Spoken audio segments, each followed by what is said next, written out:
Hi everybody, welcome to another episode of Exploring Photography right here on Adorama TV, brought to you by Adorama. It's the camera store for every photographer in the world. Make sure you check them out at adorama.com. Well, Odette is here with me today, and we are tackling a question that has been posed to me on Facebook, and that is it possible to shoot portraits in natural light with no light modifiers at all? No flashes, no reflectors, no umbrellas, nothing, just natural light.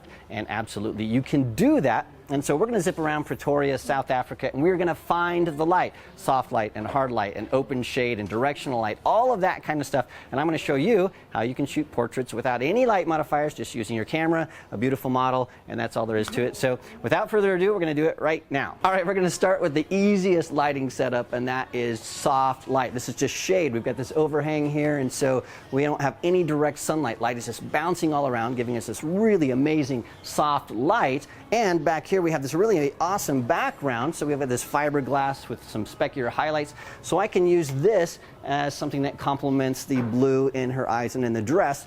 And the other thing is, I don't want this to be in focus. So we got a little bit of distance here. We've got about 5 feet of distance between Odette and the background. I'm shooting at an aperture value of 1.4, wide open, so we get really shallow depth of field.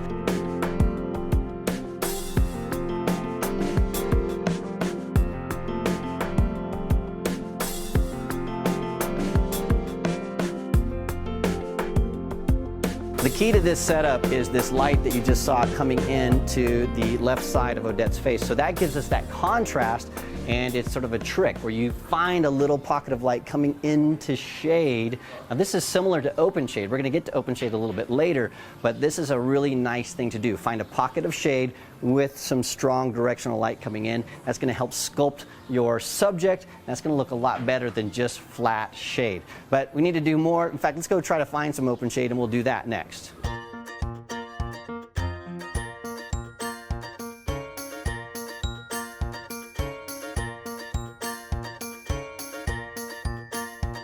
Well, here is an environment that I thought would work because we have this really awesome, highly reflective background. It's got some cool specular highlights. I thought maybe we could shoot black and white. However, because of the angle of the sun, notice we have these really nasty shadows underneath Odette's eyes. And when we shoot this, it's just nothing but nastiness. And so although the background is cool, this light doesn't work. So you have to really pay attention to the shadows on your subject's face to make sure that you're not going to get any Nosferatu crazy black and white vampire-y crazy. We don't want that. We want nice open exposure where the eyes pop and the features come out. So this doesn't work. Now we're in an environment that's called open shade. So Odette is here under the shade of these trees here. We have really nice soft light. But the difference is, if we pan the camera around, you can see that we have this parking lot right here where we have this strong sunlight coming right in. It's bouncing off this concrete. It's coming right past us this way and into her eyes. That's giving us these brilliant specular highlights. It makes her eyes sparkle. And so we have the ability to shoot in soft light with a really strong directional light, similar to what we did before, but we have a much, much larger source of bright light. That's the definition of open shade. A shady area right next to open, bright sunlight. It works every single time. We shot this, and I think you'll agree that these results are spectacular.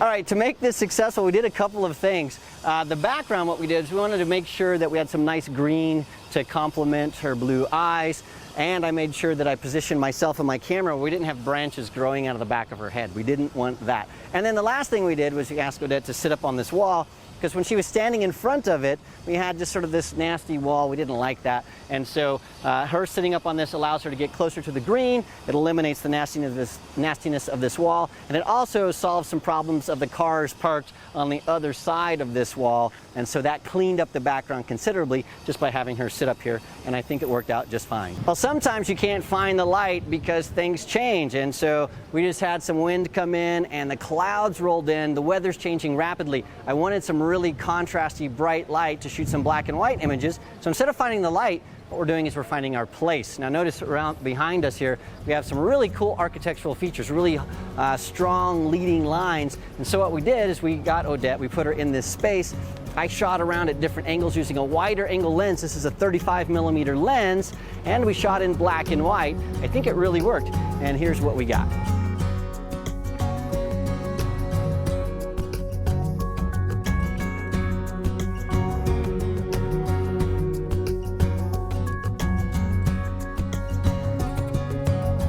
Well, thank you so much, Odette, for being in this video today. I think we got some really great stuff. We were able to find the light. We got some really nice soft directional light in that first setup.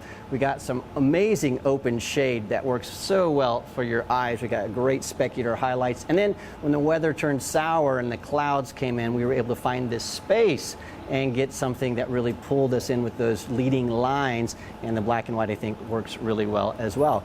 But unfortunately, the weather has beaten us. It's really stormy and crazy, rainy, nasty outside, so we're inside enjoying our nice warm coffee, looking at the results of our shoot. I think it went really, really well. And that's all you have to do when you're shooting portraits with no light modifiers. Get out there, find the light, find your space, get a fantastic model, and you'll be highly successful.